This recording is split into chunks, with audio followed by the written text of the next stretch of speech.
My name's Gift Tembo. I'm coming from Lusaka, Zambia. But they are 12 April 2019.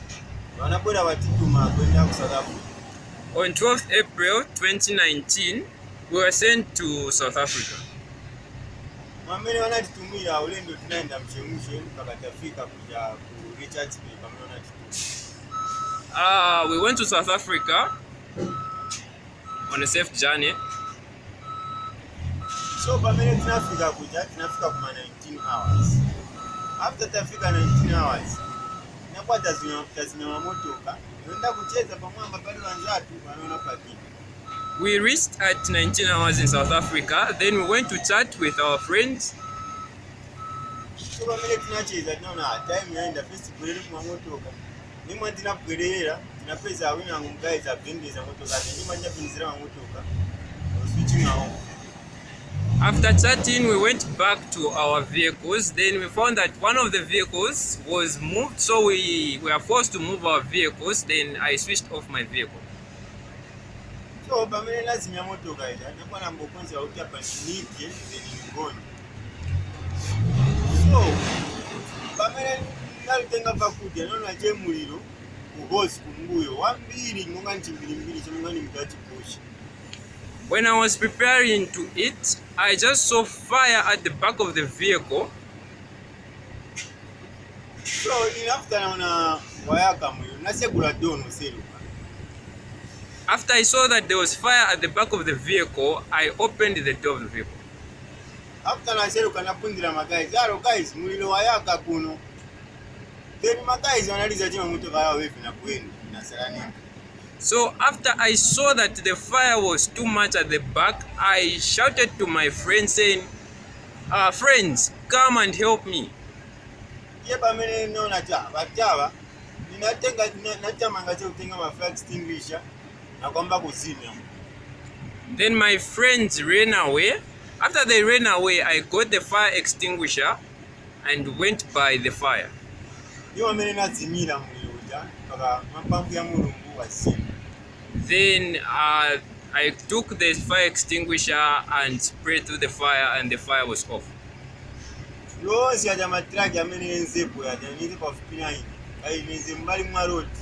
Matraki nzi ambili. Manapezi kawaenda. So nizi last maningi nakuwa nasala kwenye.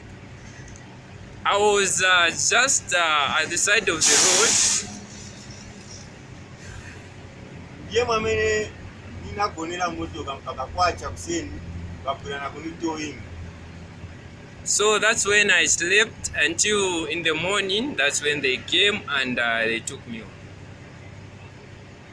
Mwambamvu ya mulungu napezeka mkusakira sakira kuja kweze kwa beni ineze first time kwenda. Ndiyo mwamene wanatandizira mpaka tapeza makenika alumisa moto.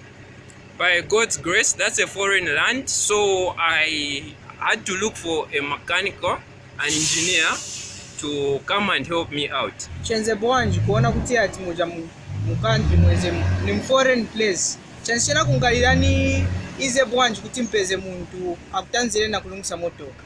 How was it to find out that that country is a foreign place? So how was it? How did it help you? Jameni ngakambi wamena nantandiza ni.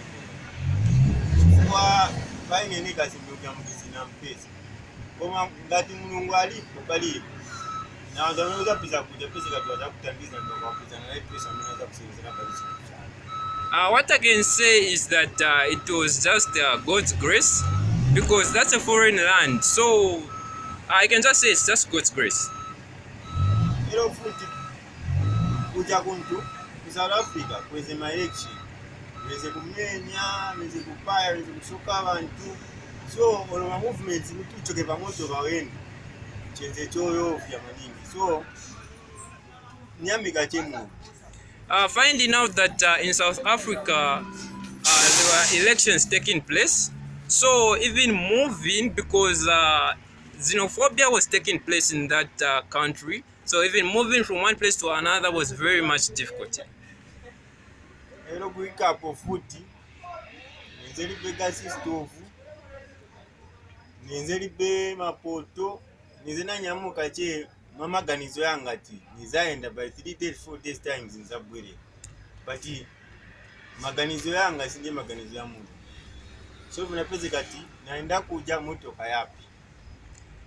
In addition, I never had utensils to cook.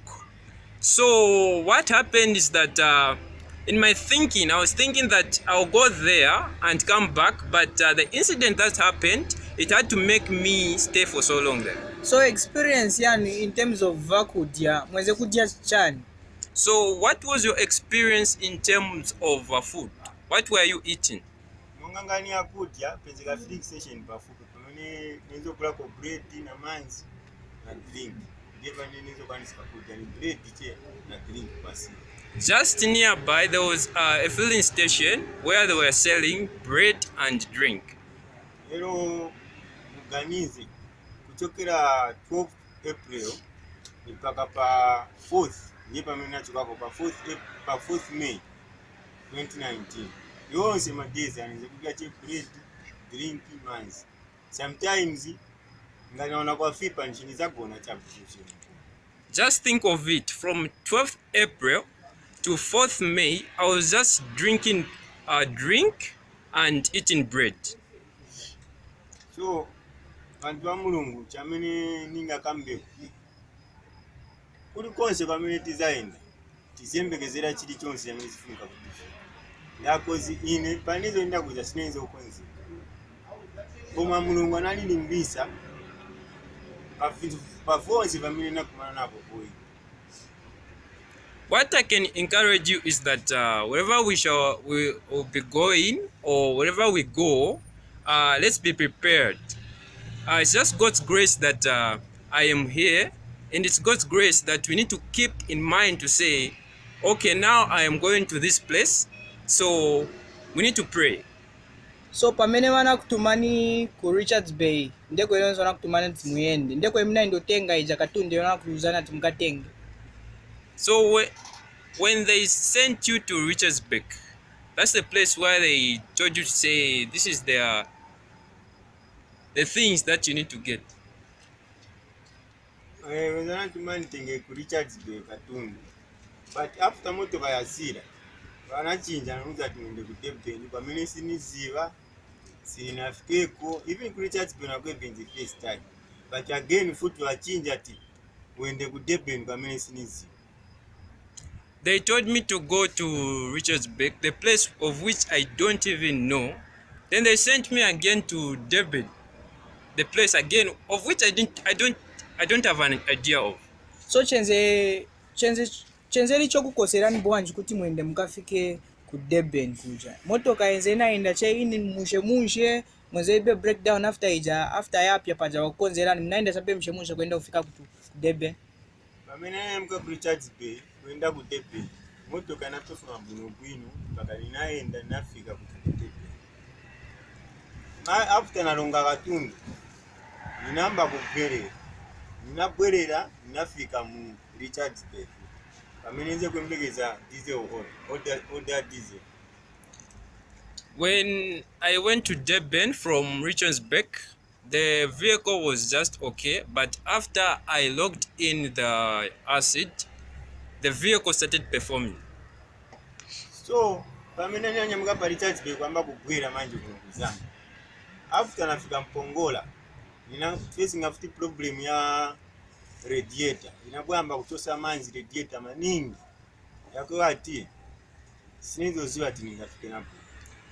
When I reached Mpongola, a place in South Africa, the radiator of the vehicle started removing water so fast. So munaikwanisa bwanji yo problem pemna pamwangala nayo kuona kuti ati kwa place pemwenze lili pwenze pai yenze ni hili place yokwezeka. Munakwanisa na bwanji kumenyana nayo ijalupili kukwezeka kwa motoka yenze na problem. So yamba after naona problem inabwana ngalazi inangala almost 20 to 15 minutes 20 to 30 minutes. Not until naona je mundu naye abwera na basi wana ma lift kwa mine ni mwana bwerera amboni kambisa una problem natanga problem yeteta unondo itandize te pamene ningaise bwanji pamene ningakulewu. In terms of communication vezokamba chitundu bwanji kuti mkazi communication mozokambisa na chitundu bwanji chene chofuta veve wakamba chizulu ine nikamba English na nyanja then nikakamba English na hivi pese kati siwa understand.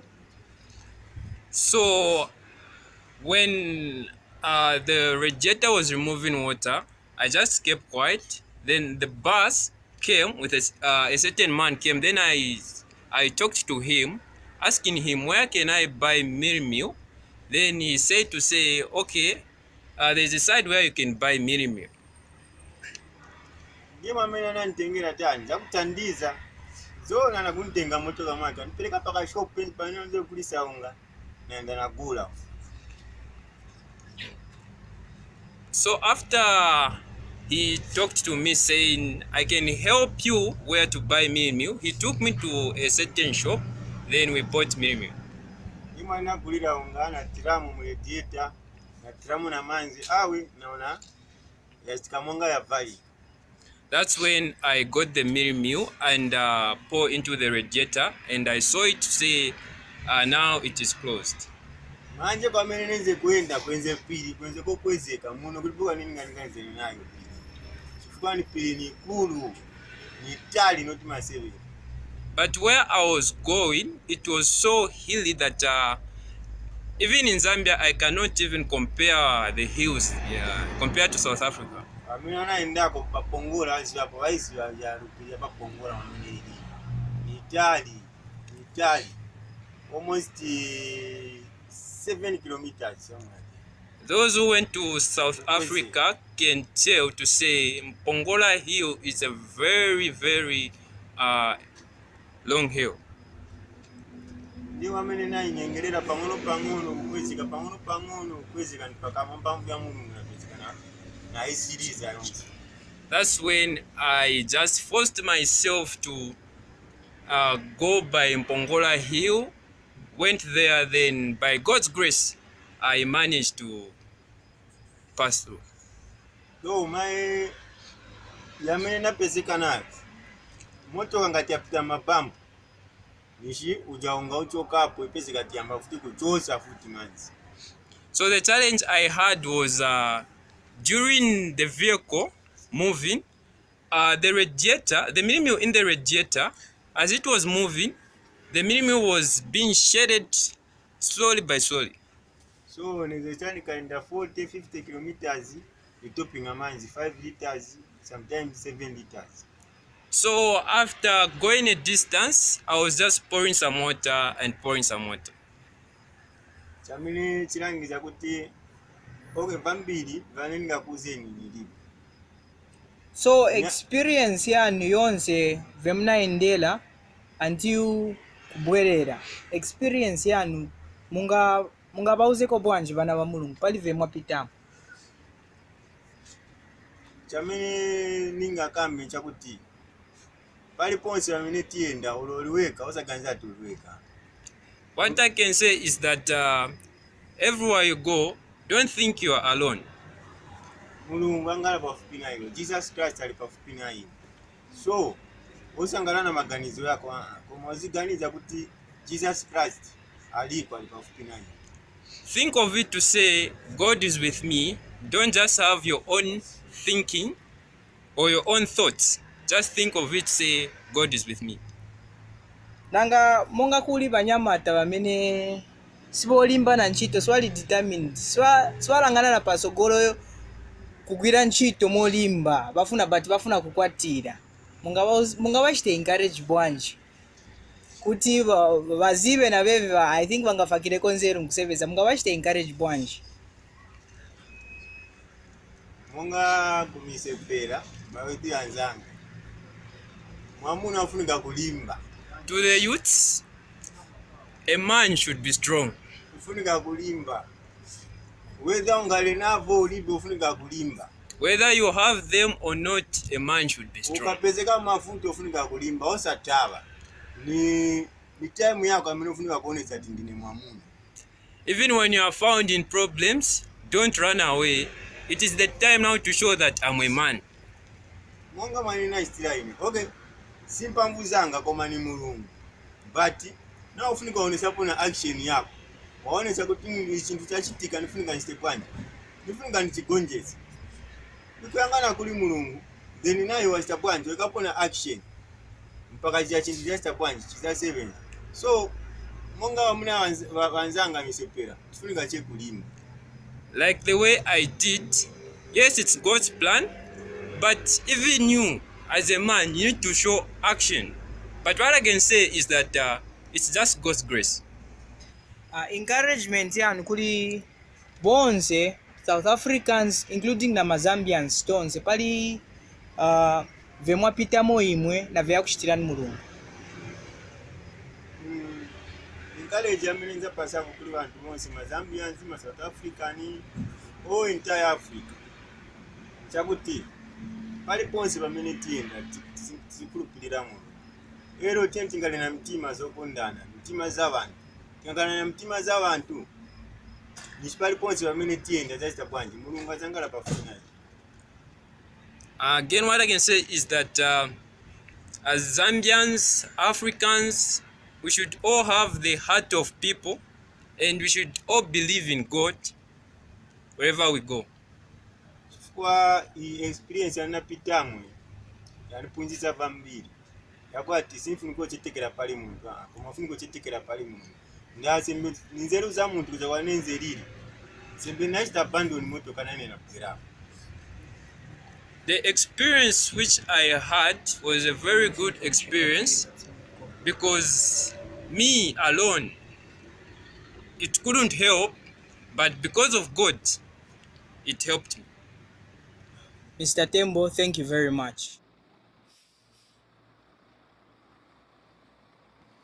This was the arrival of Mr. Gift Tembo from South Africa back to Lusaka, Zambia. And that was his testimony on how God has driven him safely from South Africa back to here, Zambia. Shepherd TV, the Lord has spoken. Ezekiel 34 verse 24. Be blessed and stay blessed. Thank you.